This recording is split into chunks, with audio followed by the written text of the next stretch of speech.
Orang tuaku benar-benar menggugatku karena membeli rumah. Serius. Bulan lalu, aku membeli. Bulan lalu, aku akhirnya melakukan sesuatu yang selama ini hanya menjadi impian. Aku membeli rumah. Rumah kecil, tapi penuh dengan kebanggaan, hasil dari kerja keras bertahun-tahun. Aku tidak pernah menyangka keputusan sederhana ini akan menjadi awal dari kehancuran keluargaku sendiri. Aku masih ingat jelas hari ketika aku menunjukkan surat kepemilikan rumah itu kepada orang tuaku. Aku tersenyum, menunggu mereka bangga padaku. Tapi reaksi mereka benar-benar di luar dugaan. Wajah ayahku menegang, dan ibuku hanya terdiam, seolah aku baru saja melakukan dosa besar. "Kenapa kamu membeli rumah tanpa seizin kami?" tanya ayah dengan suara berat. Saat itu aku tertawa kecil, berpikir dia hanya bercanda. Tapi tatapan matanya dingin, tajam, dan penuh kemarahan. Aku mencoba menjelaskan bahwa aku sudah dewasa, punya pekerjaan tetap, dan ingin memiliki tempat sendiri. Tapi sebelum aku selesai berbicara, ibuku menepuk meja dan berkata, "Kamu pikir kamu siapa? Semua yang kamu punya berasal dari kami." Itu adalah awal dari drama keluarga yang tidak pernah kuperkirakan. Kata-kata mereka seperti pisau yang menembus dadaku. Aku hanya ingin hidup mandiri, tapi bagi mereka, itu adalah bentuk pengkhianatan.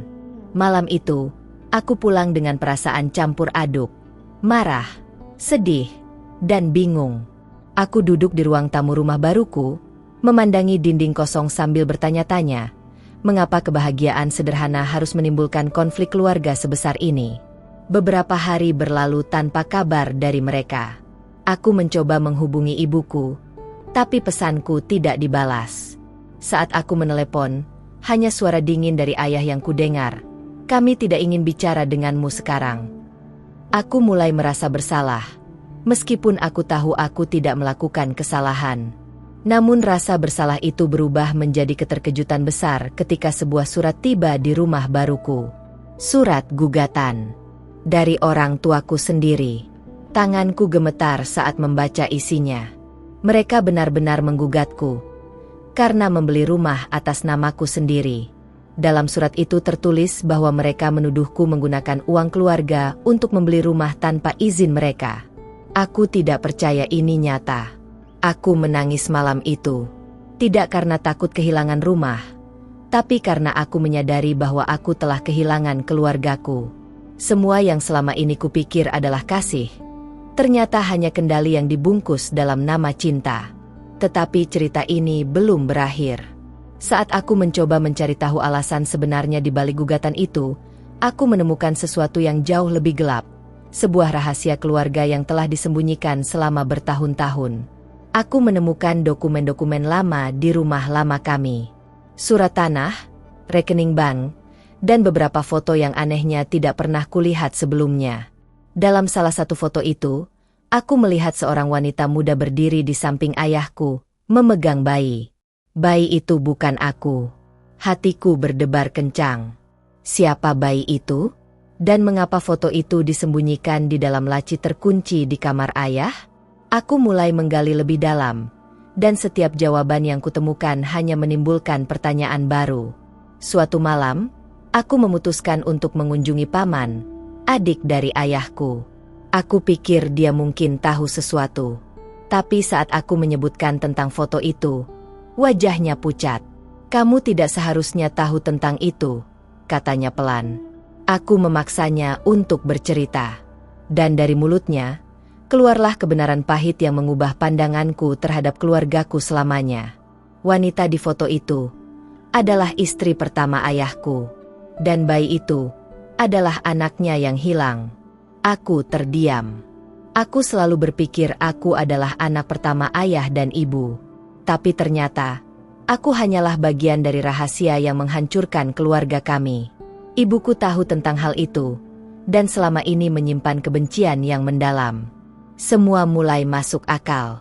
Sikap ibuku yang sering curiga, kemarahannya yang tak beralasan, dan caranya mengontrol setiap aspek hidupku. Aku bukan hanya anaknya. Aku adalah simbol dari masa lalu yang ingin dia hapus. Namun mengapa sekarang? Mengapa gugatan? Mengapa saat aku akhirnya mencoba hidup sendiri, mereka justru ingin menghancurkanku? Aku merasa ada sesuatu yang lebih besar dari sekadar dendam lama. Beberapa hari kemudian, aku menerima panggilan dari pengacara keluarga. Dia berkata bahwa gugatan itu bukan hanya tentang rumah. Ayah dan ibu menuntut agar semua aset yang pernah mereka bantu berikan dikembalikan. Mereka menganggapku tidak layak mendapat warisan. Aku tidak bisa menahan tangis. Semua yang kulakukan selama ini, belajar, bekerja, berjuang, hanya agar mereka bangga. Tapi ternyata, kebanggaan mereka tergantikan oleh keserakahan dan rasa malu. Namun yang paling mengejutkan, pengacara itu berbisik sesuatu sebelum menutup telepon. Mereka tidak hanya ingin uangmu. Mereka ingin kamu pergi jauh dan tidak pernah kembali. Kata-kata itu menusukku. Apa salahku sebenarnya? Apakah memiliki mimpi sendiri adalah dosa sebesar itu? Aku mulai berpikir bahwa ini bukan lagi sekadar drama keluarga, tapi sebuah cerita gelap keluarga yang tak pernah diselesaikan. Setiap malam, aku bermimpi buruk. Dalam mimpi itu, aku melihat rumah baruku terbakar, dan dari api itu, aku mendengar suara ibuku berbisik, "Kamu tidak pantas memiliki apapun yang bukan milik keluarga ini." Aku terbangun dengan keringat dingin. Tubuhku gemetar. Namun aku tidak menyerah. Aku memutuskan untuk menghadapi mereka di pengadilan. Jika mereka ingin menjadikanku musuh, maka aku akan berdiri tegak sebagai diri sendiri. Aku bukan lagi anak kecil yang takut dimarahi. Di ruang sidang, ketika aku melihat wajah mereka, ada campuran kebencian dan kesedihan di mata ayahku. Tapi di balik itu, aku melihat sesuatu, rasa bersalah. Dan aku tahu, ada kebenaran lain yang belum terungkap. Ayahku duduk tegak di kursinya, dengan jas abu-abu yang tampak terlalu besar di tubuhnya yang mulai menua. Tatapannya menembusku seperti belati, tapi di balik ketajamannya ada sesuatu yang lain, sebuah rasa takut yang belum pernah kulihat sebelumnya. Ibuku menunduk, tidak berani menatapku. Aku melihat tangannya bergetar di pangkuannya. Aku tidak tahu apakah itu karena amarah atau karena penyesalan. Tapi di dalam diriku, aku masih berharap ada sedikit cinta tersisa di antara kami. Hakim mulai membuka persidangan dengan suara datar. Kasus ini, keluarga melawan keluarga. Gugatan orang tua terhadap anak kandung. Kata-kata itu menggema di ruang sidang, menusuk seperti jarum di dadaku. Semua mata tertuju padaku. Aku merasa kecil, tapi aku tahu aku tidak boleh lemah. Aku berdiri dan berbicara, suaraku bergetar, namun jujur. Yang mulia, saya tidak mencuri apapun. Saya hanya membeli rumah dengan hasil kerja keras saya sendiri. Ayahku berdiri tiba-tiba, menatapku tajam. "Kamu berbohong. Uang itu dari rekening keluarga," teriaknya. Ruangan seketika menjadi tegang. Aku menatapnya balik. "Rekening keluarga? Maksud ayah, uang yang ayah sembunyikan dari ibu selama bertahun-tahun itu?" Kalimat itu membuat ruangan hening. Semua orang menatap kami. Wajah ayahku memucat. Ibuku menatapku dengan terkejut, lalu menoleh ke suaminya. "Apa maksudnya ini?" Suaranya lirih, tapi menusuk. Aku menarik napas panjang.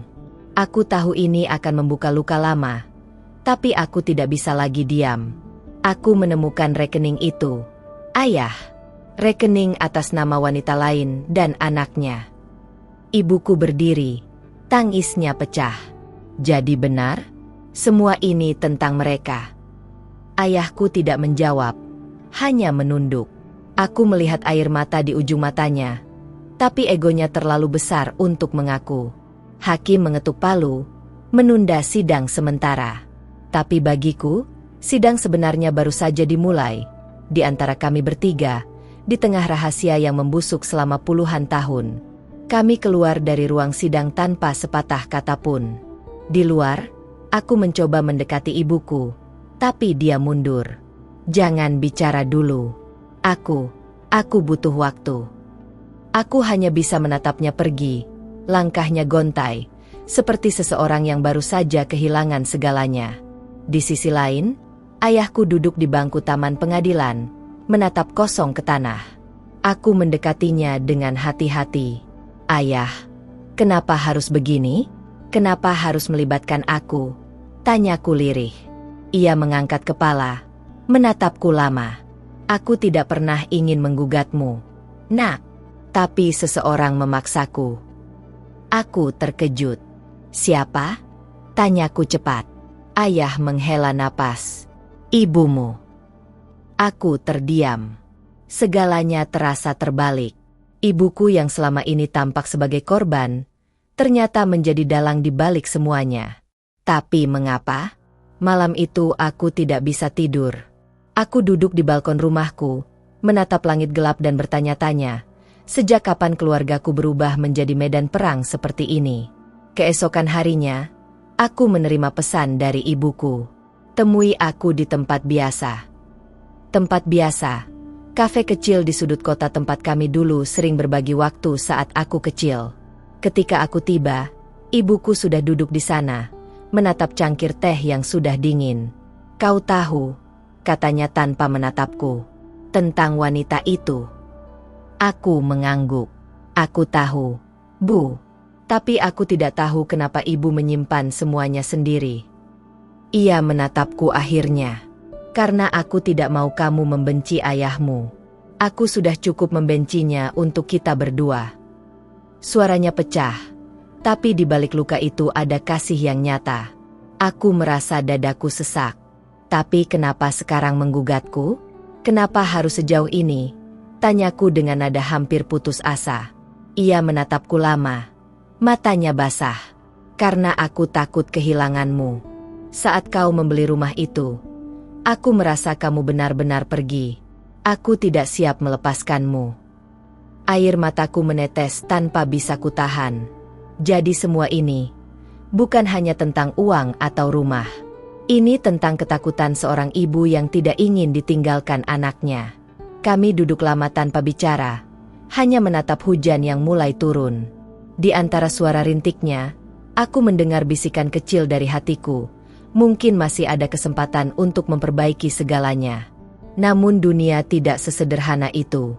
Keesokan harinya, berita tentang persidangan kami menyebar di media lokal.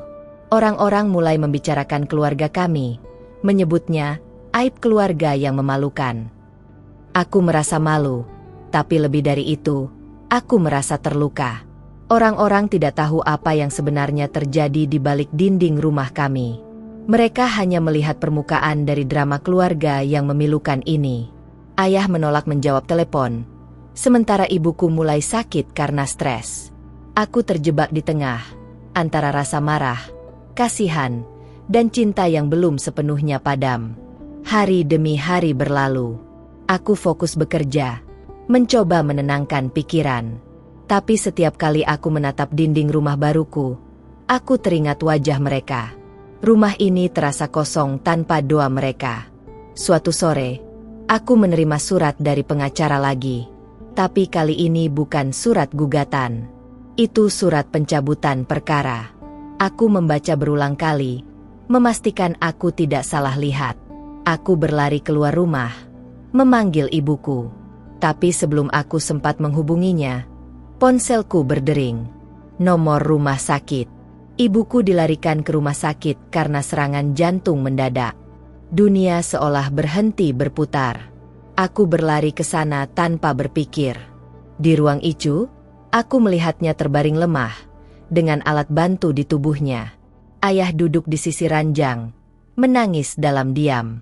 Untuk pertama kalinya dalam hidupku, aku melihatnya rapuh. Aku mendekati ibuku, menggenggam tangannya. "Bu, aku di sini."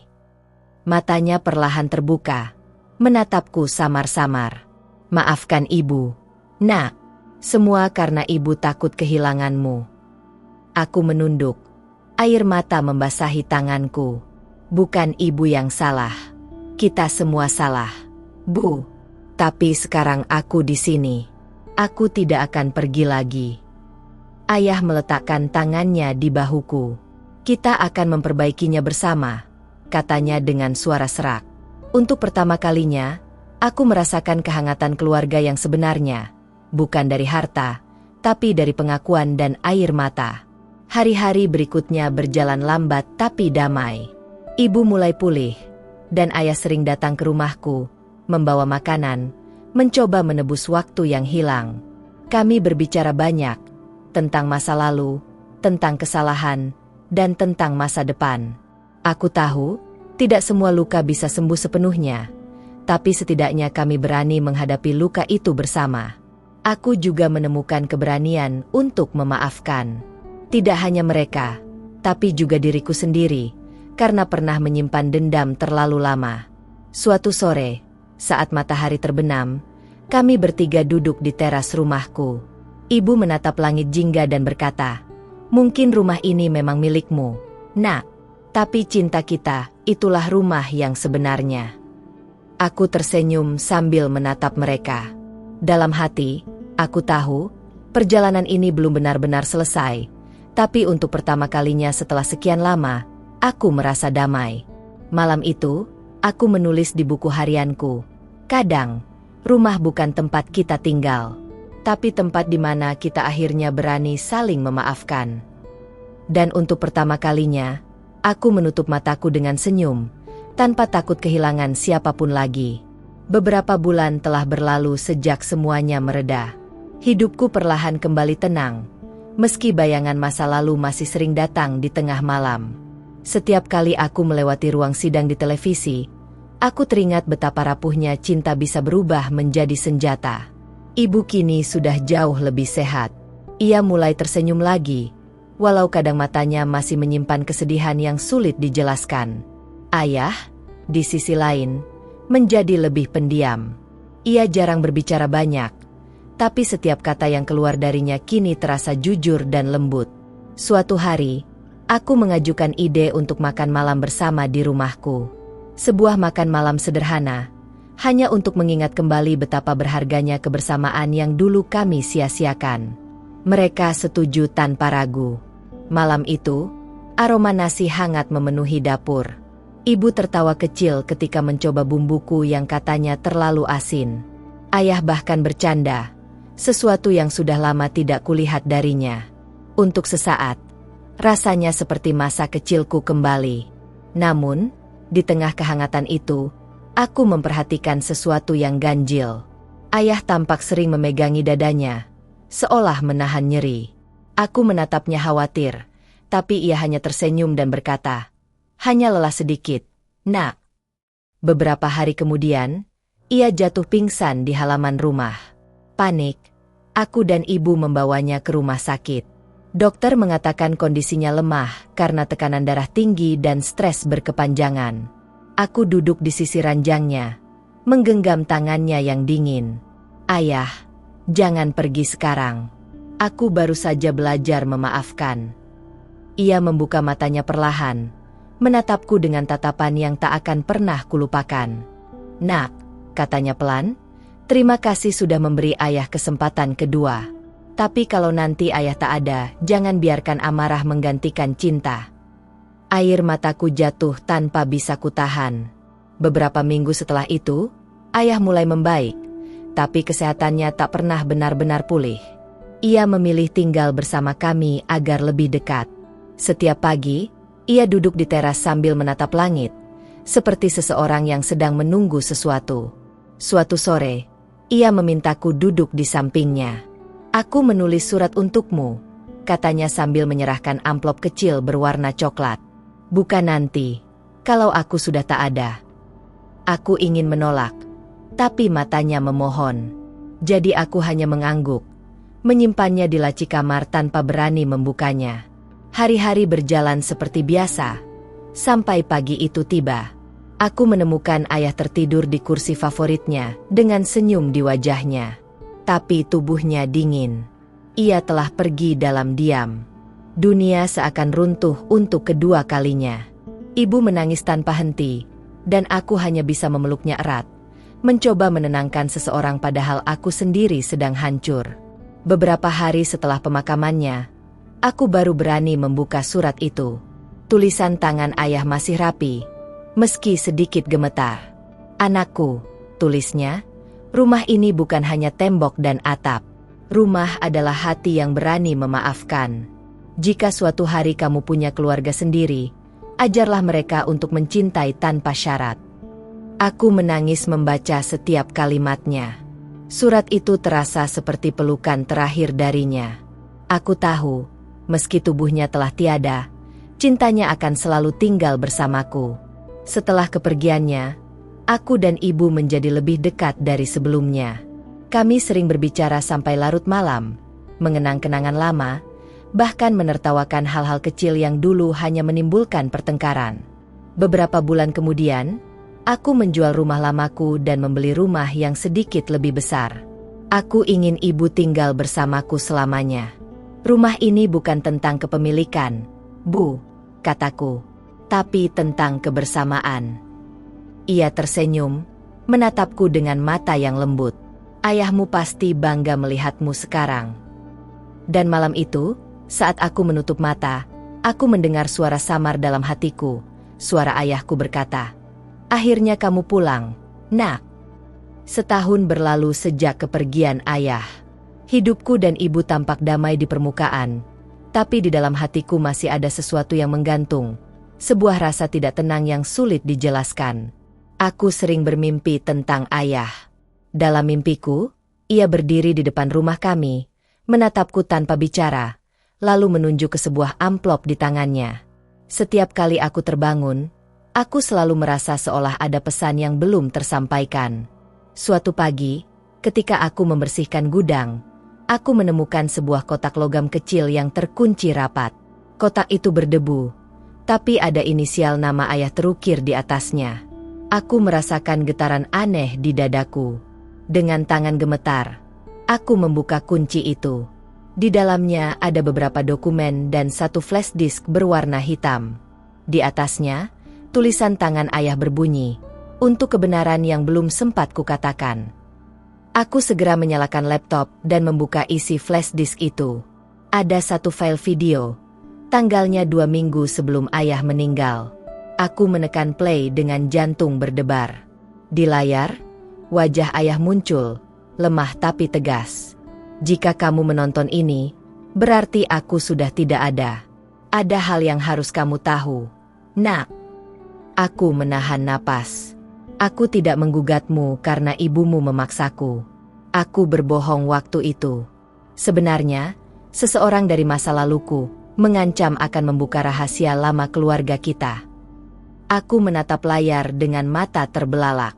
Wanita dalam foto itu, lanjutnya, tidak hanya istri pertamaku. Dia masih hidup, dan dia ingin balas dendam. Tanganku gemetar hebat. Jadi, rahasia keluarga ini belum berakhir. Ayah melanjutkan dengan suara serak. "Dia ingin menghancurkan kita karena aku meninggalkannya dulu. Gugatan itu hanyalah cara agar dia bisa memecah kita dari dalam." Aku berhenti sejenak. Di kepalaku, potongan masa lalu mulai menyatu. Surat misterius, telepon tak dikenal, dan seseorang yang beberapa kali kulihat mengawasi rumah kami. Semuanya masuk akal sekarang. Beberapa hari kemudian, aku melaporkan semuanya ke polisi. Mereka menemukan bukti bahwa wanita itu memang masih hidup, dan selama ini dia menyamar sebagai pengurus yayasan tempat ayah dulu berdonasi. Yang lebih mengejutkan, dia menggunakan identitas palsu untuk mencoba merebut aset keluarga melalui jalur hukum. Dialah otak di balik semua kekacauan yang menimpa kami.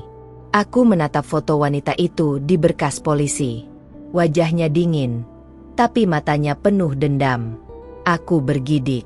"Dia tidak hanya ingin uang," kata petugas. "Dia ingin kamu menderita seperti dia dulu." Hari itu, aku keluar dari kantor polisi dengan langkah gemetar. Angin sore terasa dingin di kulitku, tapi di dalam dada, ada api yang mulai menyala. Aku tidak akan membiarkan masa lalu menghancurkan keluargaku lagi. Aku kembali ke rumah dan memeluk ibu dengan erat. "Bu, semuanya sudah berakhir. Aku janji, tidak akan ada lagi rahasia yang memisahkan kita." Ia menangis di pundakku, dan untuk pertama kalinya, aku benar-benar merasakan kedamaian. Namun sebelum tidur malam itu, Aku mendengar ketukan lembut di pintu. Ketika kubuka, tidak ada siapapun, hanya sebuah surat di lantai, tanpa nama pengirim. Di dalamnya tertulis satu kalimat, kebenaran belum sepenuhnya terungkap. Aku menatap tulisan itu lama, lalu menatap ke langit malam. Di antara bintang-bintang, aku seakan mendengar suara ayah berbisik. Hati-hati, nak, kebenaran kadang lebih berbahaya dari kebohongan. Aku menutup mata, mengambil napas panjang. Mungkin drama keluarga kami belum benar-benar berakhir. Tapi satu hal yang kupastikan, aku tidak akan lagi menjadi korban dari rahasia siapapun.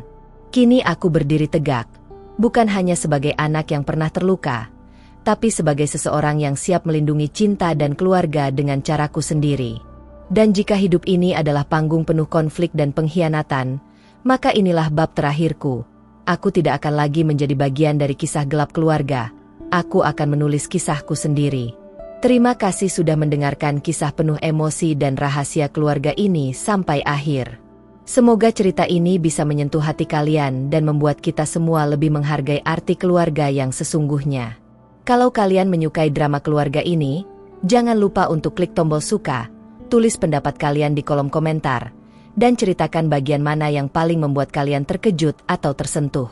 Dan yang paling penting, bergabunglah dengan keluarga kami di channel ini dengan cara menekan tombol subscribe dan aktifkan lonceng notifikasinya, supaya kalian tidak ketinggalan kisah-kisah menarik berikutnya. Sampai jumpa di cerita selanjutnya, karena setiap keluarga punya rahasia, dan setiap rahasia punya kisahnya sendiri.